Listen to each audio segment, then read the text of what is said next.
Une émission sur l'histoire des Phrygias, proposée par Kerim Mamer, inspirée de son livre « Pour une histoire de Djerba et de l'Ifriqiya » aux éditions Sidney Laurent.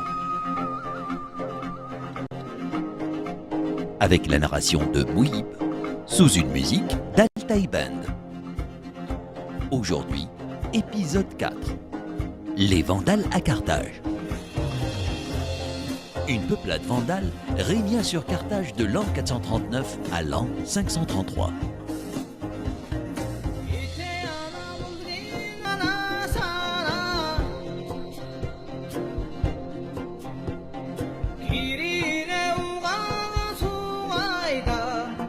Des conquérants venus du nord envahissaient la Gaule et l'Hispanie, sans pouvoir s'y établir.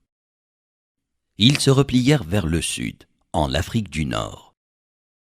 En l'an 429, ils assiégeaient Hippone, l'actuel Annaba en Algérie, tandis que mourait l'évêque Saint-Augustin, sous le stress de l'envahisseur. Ils poursuivirent leur conquête de Carthage. Le 19 octobre 439, la cité d'Afrique tombait entre leurs mains. Après 14 mois de siège, leur chef Genseric se proclama roi des Vandales et des Alains.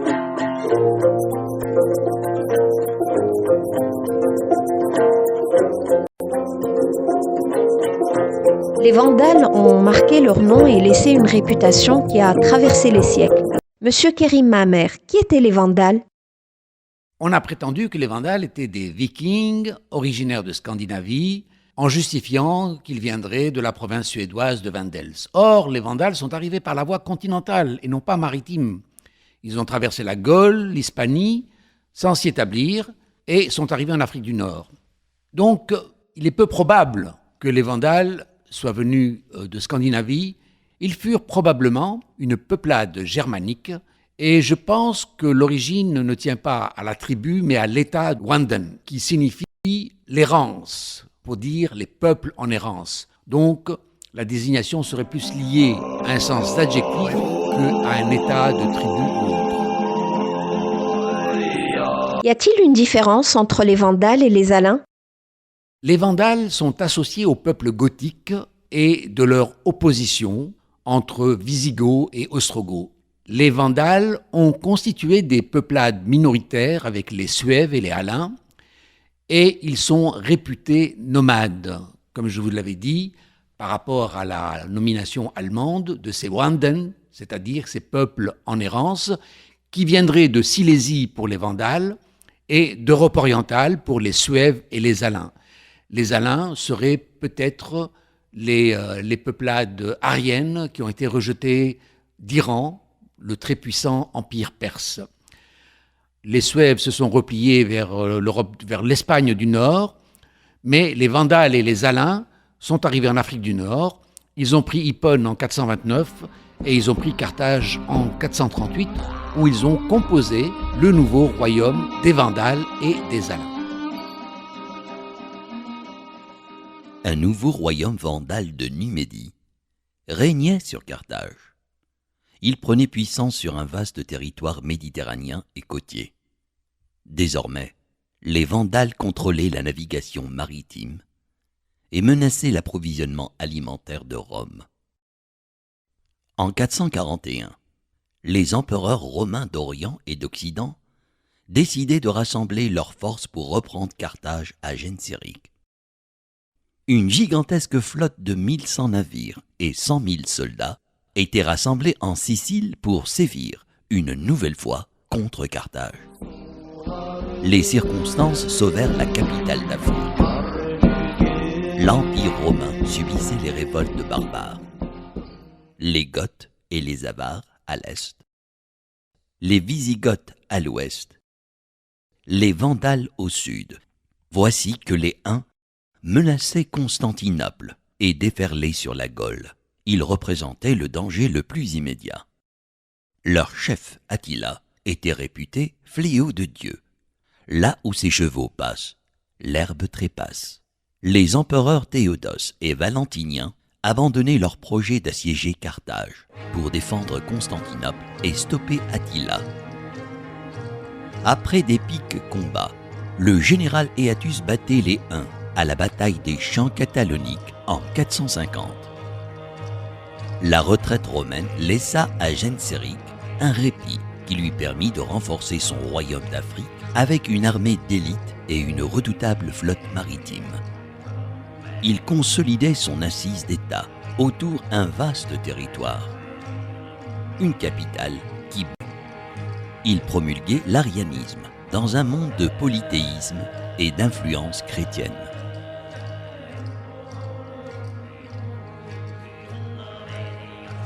Les révoltes barbares drainaient un désordre particulier à Rome.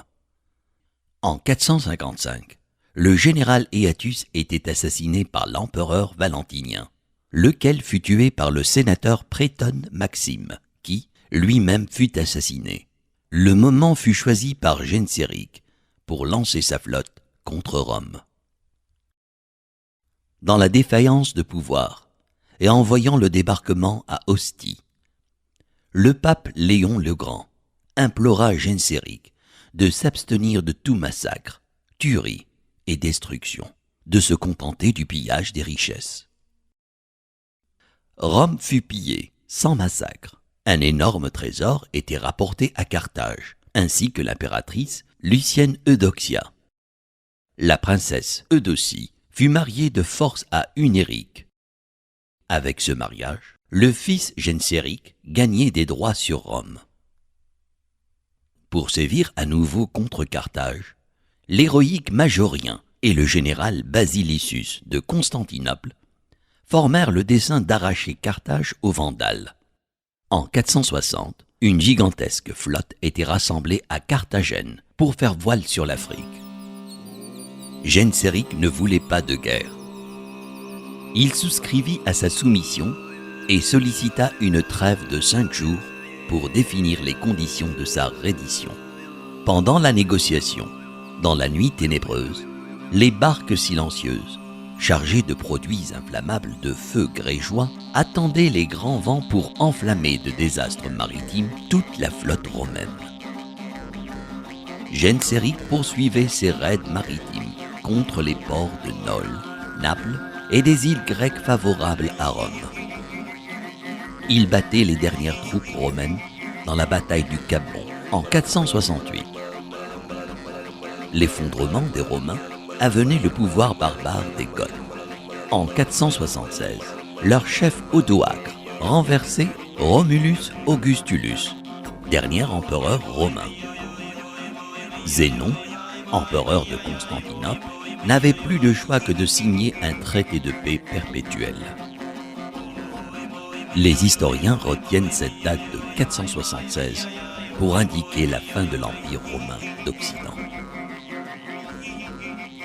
Vous écrivez que Genséric fut le chevalier noir de Rome. En quoi serait-il responsable ou en quoi aurait-il manigancé la chute de Rome? Alors, Genséric a été un stratège génial. Il savait manier le chaud et le froid pour menacer, se replier, attaquer, prétendre négocier. Il savait attaquer au moment des crises, mais il savait aussi se désengager lorsqu'il était en infériorité.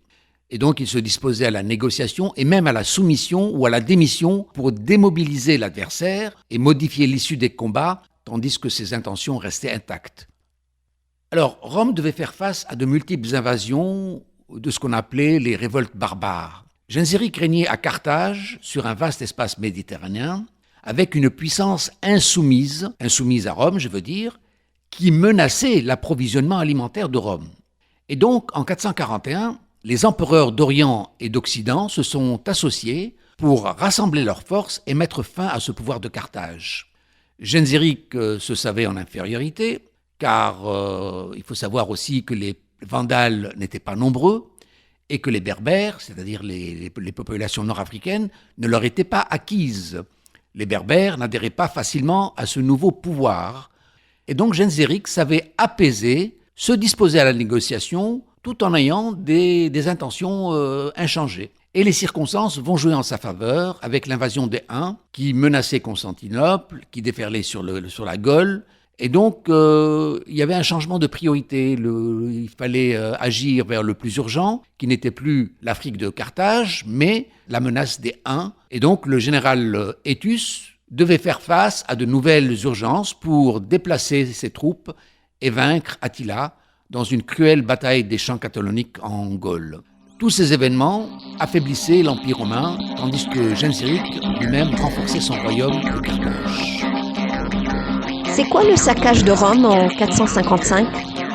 Genséric avait lancé sa flotte contre Rome et il réalisa un saccage qui est resté mémorable en histoire et qui aurait fait la réputation des Vandales. Or, les destructions ne sont pas le privilège des Vandales. Les Vandales n'ont pas été pires que les autres, et je ne le pense pas.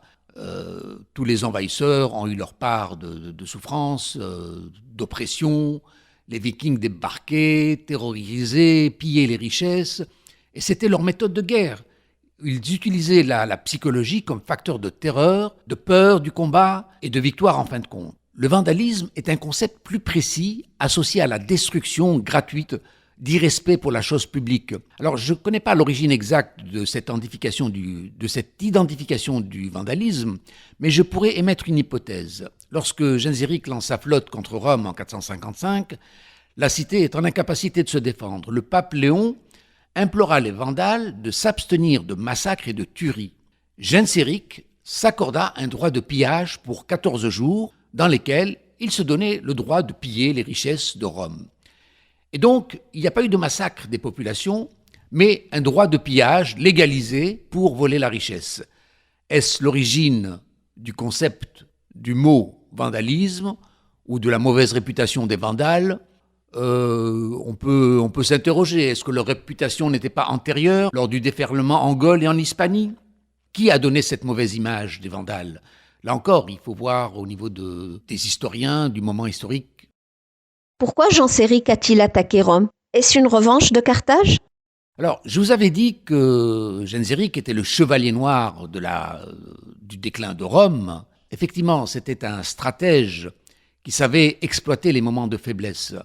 En 455, Rome vivait un désordre particulier avec les révoltes barbares sur toutes les frontières et une série de tueries qui ont déstabilisé le pouvoir romain. Le général Aetius avait été assassiné par l'empereur Valentinien, lequel fut tué par le sénateur Pétrone Maxime, qui lui-même fut assassiné. Et donc cette défaillance du pouvoir fut choisie ou correspondait à Genséric qui lança son attaque contre Rome. Alors, était-ce une revanche ? Je crois que c'est un défaut de narration. Certes, il y a eu les guerres puniques et les deux destructions de Carthage, mais il ne faut pas voir uniquement sous la vision militaire. La Paxa Romana correspondait à une Paxa économique pour Carthage, parce que Carthage, dominée par la richesse économique, elle a toujours été la très riche province romaine. Donc, pour Carthage, et entre guillemets, peu importe l'obéissance, l'essentiel c'est qu'elle gagne dans la richesse, c'est qu'économiquement, elle était très... L'Afrique du Nord était un grenier à blé, elle fournissait toutes les richesses de l'alimentation, du textile, et donc la puissance Rome ne la dérangeait pas, puisqu'elle composait son principal débouché commercial. La donne change lorsque la puissance économique n'est plus soumise à une capitale d'un empire en déclin. Et c'est ce qui se passe avec le royaume vandale de Carthage, qui domine et qui menace les empires d'Orient et d'Occident. Genséric mourait le 25 janvier 477. Carthage était au summum de sa gloire. Une dynastie héréditaire régnait sur le nouveau royaume vandale. Hunéric succédait à son père Genséric. Il aménagea un palais royal sur la colline de la Byrsa et imposa l'arianisme.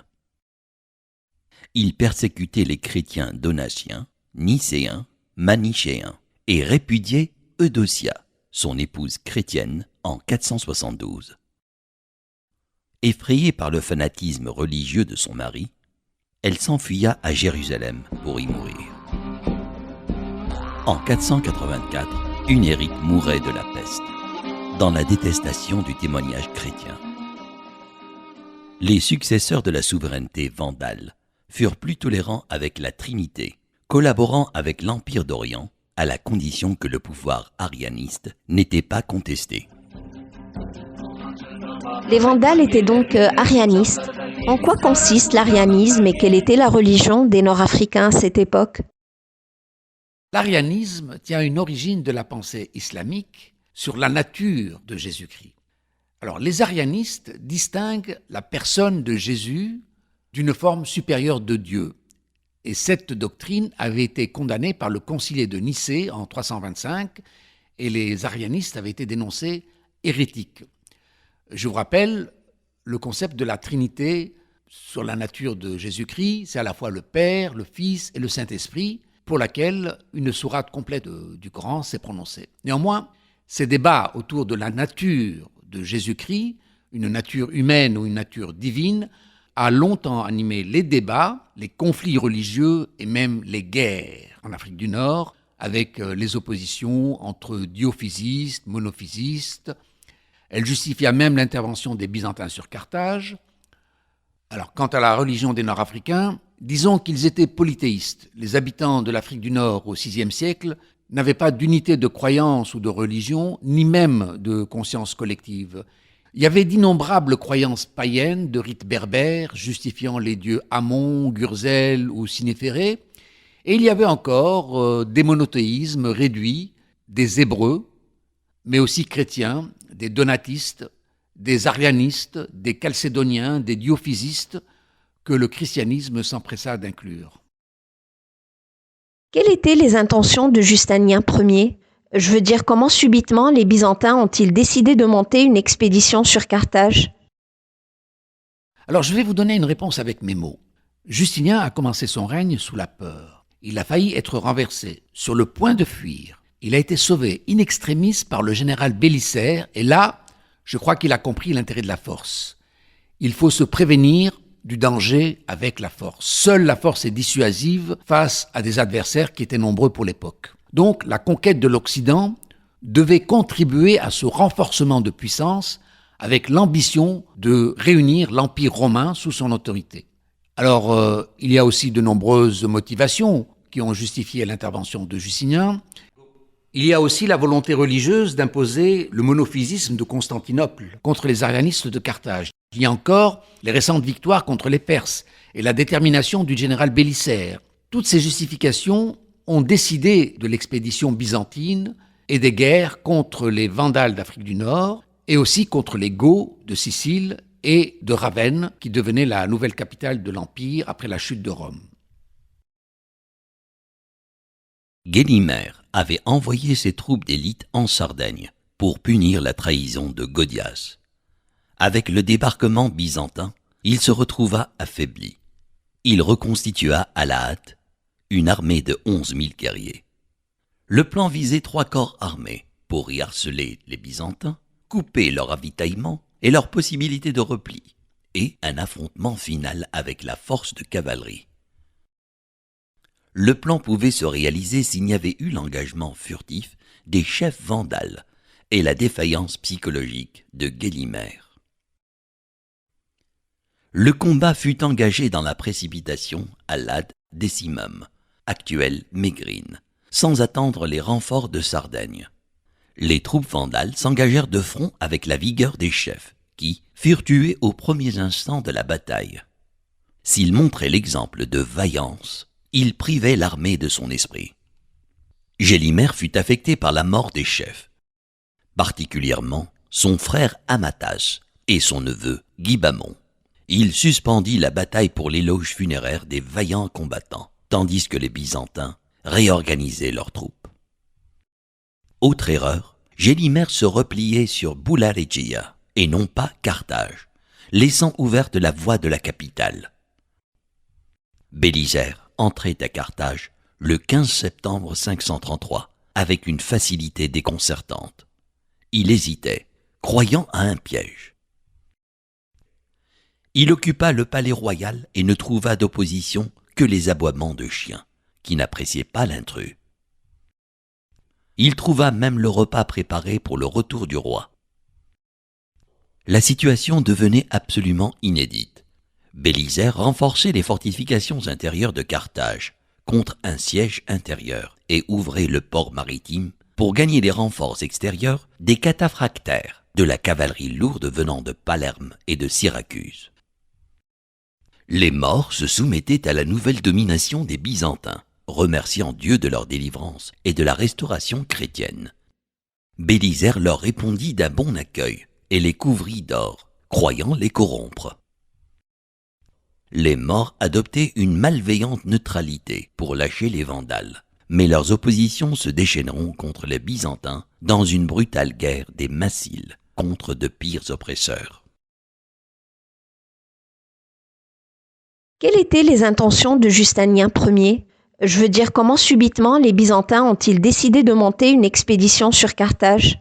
Je vous apporte une réponse à la Ibn Khaldoun. Les temps de paix amènent des hommes moins vigoureux. Carthage ou la Numidie vivaient un temps de paix. Carthage négociait en maître. Elle ne s'attendait pas à une invasion. Elle craignait beaucoup plus la Sicile, mais ne se doutait pas d'une potentielle alliance d'Amalasonte avec les Byzantins. Comment est-ce qu'une puissance comme Carthage n'a pas été prévenue du danger et incapable de se défendre? L'opportunisme ne pouvait pas toujours être du côté des Vandales. Guilimer a été l'un des derniers rois vandales qui se souciait de réunir son royaume, où l'appui des Massiles n'était pas acquis. Il devait encore mater les rébellions de souverains en Sardaigne ou à Therapoulos. Therapoulos, c'est Tarables, c'est Tripoli. Donc les Tripolitains, et se prévenir aussi des Siciliens étaient ses principaux ennemis. Donc il a été très surpris par cette nouvelle invasion qui venait de si loin. Et au moment de la défense, il n'a pas eu le soutien des populations locales. Son plan de riposte a été trop précipité et peut-être passionnel, puisque ses principaux généraux se sont engagés dans la bataille et il a perdu ses principaux alliés. En plus d'une cérémonie de deuil inopportune, d'un abandon de Carthage, parce que Guilimer s'était replié sur Bulla Regia, laissant la voie libre de Carthage au général Bélisaire.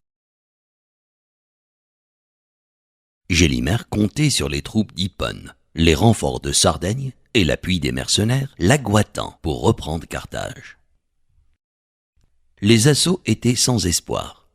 Une ultime bataille de Tricamarum se déroula le 15 décembre 533, où Gélimer fut définitivement vaincu. Les derniers bataillons se réfugiaient à Sétif et sur les monts Aurès, où les derniers Vandales vivraient de misère. Comment ces redoutables Vandales ont-ils si rapidement perdu la bataille et la guerre? Est-ce que l'on connaît le plan de bataille? Ils ont mené de cruelles guerres en Ifriqiya et ils n'ont pas restauré l'Empire romain dans ses frontières, mais ils ont composé un empire d'Orient. Ont-ils établi une paix byzantine, prospère ou dramatique? Je dirais dramatique. La conquête byzantine va ouvrir l'Afrique du Nord sur la guerre des Massiles.